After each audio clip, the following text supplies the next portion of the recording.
Hey everybody, Big Mama here, and today I'm going to show you how to clean a cast iron skillet, okay? This skillet is cold. I have scraped out most of the grease in it, and I'm going to take it over to the sink. I know you've probably heard, you have to be so careful about washing your cast iron, don't use soap, blah, blah, blah. Of course you can use soap on it. When you start cooking in cast iron, it becomes seasoned, okay? The greatest enemy to your cast iron is water. So we're gonna just put some super hot water in here. I'm gonna add some Dawn to it. I've got this kind of scrubber, which I think will be enough for this pan to clean it. If it's not, I have this kind of scrubber, but I believe this brush will be just fine. Because when you start using your cast iron, and make sure that you take care of it like this after you're through cooking in it, then it becomes almost non-stick. And you can see how the water just sheeted off of there, okay? So now this is the important part. We're going to take this back to our stove. Okay, now I've got it on the stove, and I'm going to turn my heat on high because I need to dry every bit of water out of the skillet. Cast iron is very porous, okay?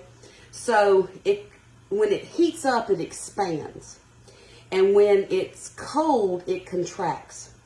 So what we want it to do is to expand and dry. And once it's super hot, we're going to add a little oil in it so that when it contracts and dries, that oil will be in the pores. That's what causes you to have a seasoned pan.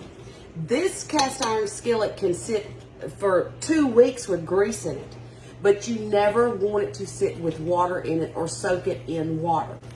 Okay, this pan is really, really hot. So you have a couple of choices of what you can use. This is just vegetable oil. You can put some of that in and do it around with a paper towel. You can use Pam, spray Pam. You can use Crisco lard just a little bit, but I don't recommend you use butter because it'll turn your pan rancid. So I'm going to spray that in there a little bit. You're going to take a paper towel and just rub it into that pan just like that. Just like that. Now we're going to turn the oven off. I mean, not the oven. We're going to turn the stove off, and we're just going to let this cool on its own.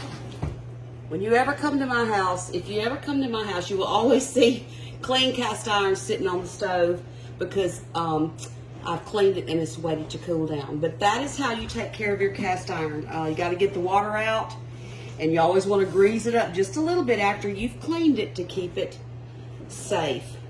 Y'all have a great day.